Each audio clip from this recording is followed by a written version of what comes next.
2 தீமோத்தேயு 2ஆம் அதிகாரம் 12ஆம் வசனம். அவரோடே கூட பாடுகளை சகித்தோமானால். கிறிஸ்துவுக்குள் அன்பானவர்களே, மனிதர்கள் தேவனுடைய ஆசீர்வாதங்களை பெற்றுக்கொள்ள முடியாதபடிக்கு பாவம் தடையாக இருந்தது. அந்த பாவத்தை அகற்றி நம்மை ஆசீர்வதிக்கப்பட்ட மக்களாக மாற்றுவதற்காக இயேசு சிலுவையில் அறையப்பட நேர்ந்தது. அவர் நமக்காக சிந்திய இரத்தத்தை எண்ணி நாம் வருந்துகின்றோம். சிலுவை பாடுகளை எண்ணி வியாகுலப்படுகிறோம். சிலுவை மூலம் பல ஆசீர்வாதங்கள் வரும் என்று எண்ணி அதனை மதிக்கின்றோம், மரியாதையும் செலுத்துகின்றோம். நல்லதுதான் என்றாலும் சிலுவை பாடுகளை எண்ணி மன வியாகுலம் அடைகிற அநேகர் தாங்களும் ஒரு சிலுவையை சுமக்க அழைக்கப்பட்டிருக்கின்றோம் என்பதை உணர்வதில்லை.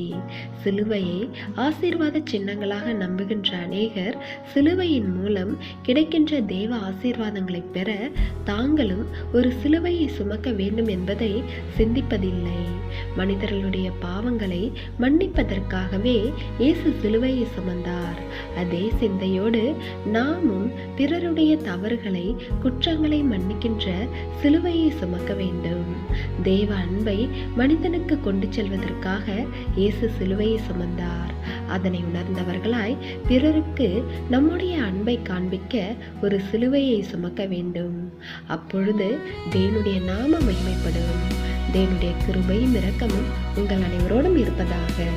ஆமென்.